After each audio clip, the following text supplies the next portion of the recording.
Hi friends, welcome to Chennai's kitchen. నేను ఈరోజు గోరుచిక్కుడుకాయ fry చేస్తున్నానండి. ముందుగా ఏం చేసుకోవాలంటే ప్యాన్ పెట్టుకోవాలి. ప్యాన్ పెట్టుకొని కొద్దిగా ఆయిల్ వేసుకున్నాము.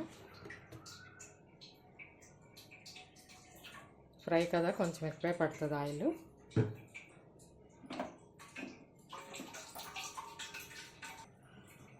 ఇప్పుడు పోపు దినుసులు వేసుకుందాము.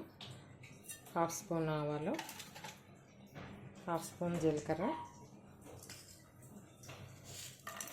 మినపప్పు, శనగపప్పు, వెల్లుల్లిపాయలు,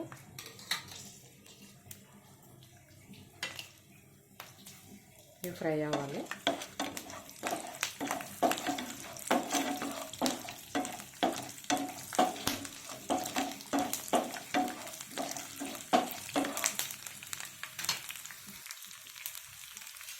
ఇప్పుడు ఎండుమిర్చి, కరివేపాకు కూడా వేయాలి.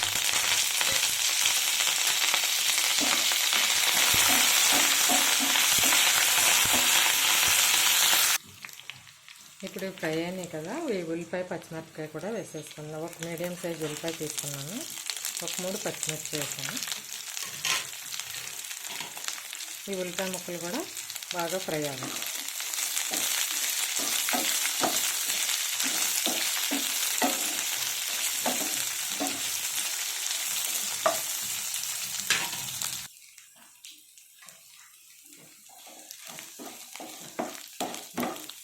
ఈ ఉల్లిపాయ ముక్కలు ఇలా సన్నగా కట్ చేసి పెట్టుకుంటే తొందరగా వేగిపోతాయి. ఇవి వేగిపోయినాయి. ఇప్పుడు గోరుచిక్కుడుకాయలు వేసేసుకున్నాము. గోరుచిక్కుడుకాయలు ఇలా సన్నగా కట్ చేసుకుని నేను పసుపు వేసుకుని ఇలా ఉడకబెట్టేసి పెట్టేసుకున్నాను.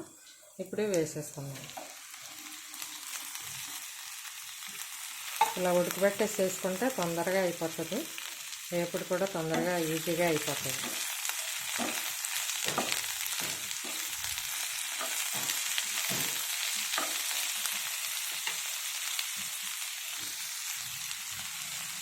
ఇప్పుడు కొంచెం పసుపు, ఆల్రెడీ పసుపు వేసి ఉడకపెట్టుకున్నాం కదా, కొద్దిగా పసుపు వేసాను. కారం తగినంత,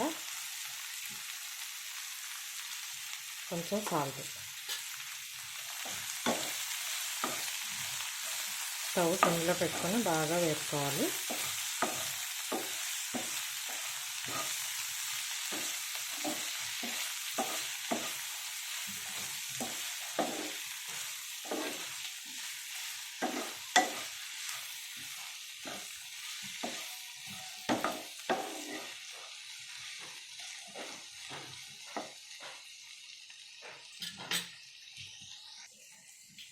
ఇవి ఎప్పుడు వేగేలోపు ఈ పచ్చి కొబ్బరి తురుము కూడా నేను రెడీ చేసి పెట్టేసుకున్నానండి. మిక్సీకి వేసుకుని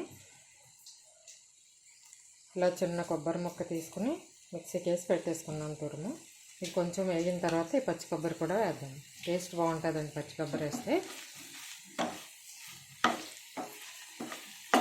చపాతీకైనా అన్నంకైనా చాలా టేస్టీగా ఉంటుంది. ఒకసారి ట్రై చేసి చూడండి, ఇలా ట్రై చేసి చూడండి మీరు కూడా.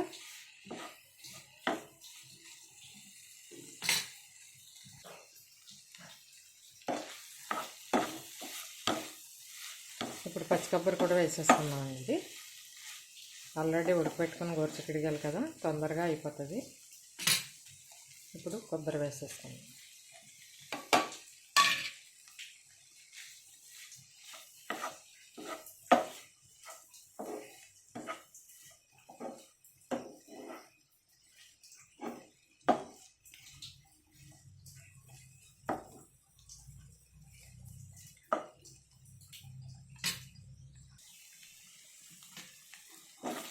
కూర రెడీ అయిపోయిందండి. ఇంకా గోరుచిక్కుడుకాయ ఫ్రై రెడీ అయిపోయింది. స్టవ్ ఆఫ్ చేసేసుకోవచ్చు. ఇంకా